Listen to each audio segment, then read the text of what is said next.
It's been said and done. Every beautiful thought's already sung. And I guess right now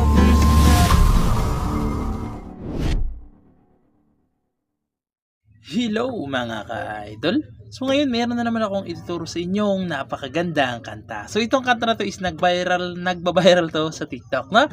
So yung title pala nito ay yung Love You Like a Love Song by Selena Gomez. So dito sa kanta na to is gagawin natin siyang reggae version, okay? So dito sa kanta na to is 7 chords lang, okay? 7 pirasong chords lang ang tatandaan nyo hanggang mag senior citizen na kayo. De, joke lang. 7 chords lang hanggang matapos na yung kanta. Paulit-ulit lang siya. Okay? So, ganun siya kadali lang. Okay?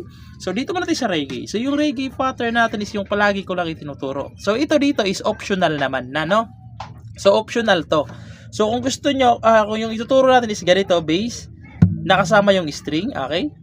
So, optional lang yung string, no? Ito yung optional natin. Kung gusto nyo mag-bass na kasama yung string, okay lang. Kung hindi, okay lang din. Okay? So, ganun lang siya. Tapos, strum down. Tapos, string. Tapos, strum down ulit. Okay? Kada chords, 2 beses nyong gagawin yan. 2 times nyong gagawin. Okay? Kada chord. So, ganito siya. So, magbe-bass tayo na isasama natin muna yung string. Ganito siya. Isa pa. Okay? Tsaka na kayo lilipat. Pag wala namang kasama yung string, ganito siya. Isa pa. Ganon siya. Okay? Ganon siya. So, optional lang naman yung bass na kasama yung string, no? So, sa dito lang sa kanta na to. So, ngayon, proceed na tayo dito sa kanyang whole chords. So, dito mga ka-idol, no? So, yung chords na yan, yung 7 tuloy, 8 pala, sorry, 8 kasi dinoble ko dyan yung E, pero 7 lang talaga yan. So, yung chords na yan is hanggang matapos na yung kanta. So, yan lang yung tatandaan nyo. So, yung chords dyan is A minor. So, yung A minor sa 5th fret yan, 1, 2, 3, 4, 5, babar nyo sa 5th fret.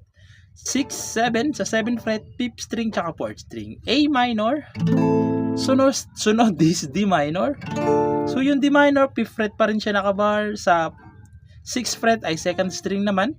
Sa 7th fret ulit ay 4th string, tsaka 3rd string naman. D minor.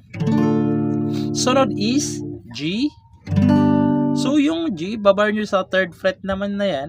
Sa 4th fret niya is 3rd string. Sa 5th fret niya, 5th string tsaka 4th string na. Okay, ayan yung G. Sunod is C major 7. So, yung C major 7, nakabar pa rin siya sa 3rd fret. Nandito pa rin to sa 3rd string. Okay? Bali sa 5th fret naman ay magiging 5th string tapos 2nd string. Okay? 4th string pala. Dito sa 5th fret, 4th string. Tapos dito naman ulit sa 5th fret ulit, 2nd string. Okay, ayan yung tsura niya. Okay, nasa 3rd fret, 3rd string to mga ka-idol, 3rd string, 4th fret. Okay, ayan, nakabar sa 3rd. Ayan, C major 7. Tapos pupunta kayo ng F. So yung F, yung normal lang. So babar nyo lang sa 1st fret, sa 2nd fret, 3rd string. Sa 3rd fret, 4th, tsaka 5th string. Ayan yung F. Tapos babalik lang kayo ng D minor. Tapos pupunta kayo ng 2 pirasong E. So yung E nasa 7th fret nakabar. 1, 2, 3, 4, 5, 6, 7. 7, babar nyo dyan. 8, 9. Sa 9th fret ay 2nd string, 3rd, tsaka 4th. Okay? So ganito kasi ako mag-ipit, no? Ayan, lagi ko sinasabi. Ayan, so kung ganito kayo, walang problema, no? So ayan, E, 2 E. Okay? Yan yung whole chords niya. Okay? So, verse, chorus, instrumental, lahat na, yan na yung chords niya. Okay? So, sasampulan ko para mas maintindihan nyo kung paano siya tugtugin. Okay? So, ganito naman siya kapag tinugtugan. It's been said that every beautiful thought's already sung, and I guess right now here's another one. There's a melody that play on and on, and the best of them is ulitin nyo lang ulit kasi nga hanggang matapos na yan. You are beautiful, like a dream come alive, incredible. Na na na na na na na na na na na again. That I want to know, baby. Tapos chorus. I love you like a love song, baby.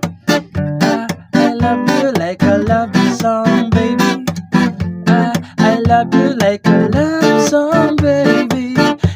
And if beep, beep, beep, beep, beep. Uulitin nyo lang ulit. Na, I love you like a love song, baby. So, ulitin nyo lang yung chords na yan. Okay? So, yan lang yung tatandaan nyo hanggang matapos na yung kanta. Okay? So, yun lang. Sana nagustuhan nyo at sa mga nagre-request dyan, no? So, pagpasensyahan nyo na kasi nabibisi tayo ngayon sa trabaho natin. So, yun lang naman. Sana naintindihan nyo at nagustuhan nyo at good luck sa bago nyong matututunan.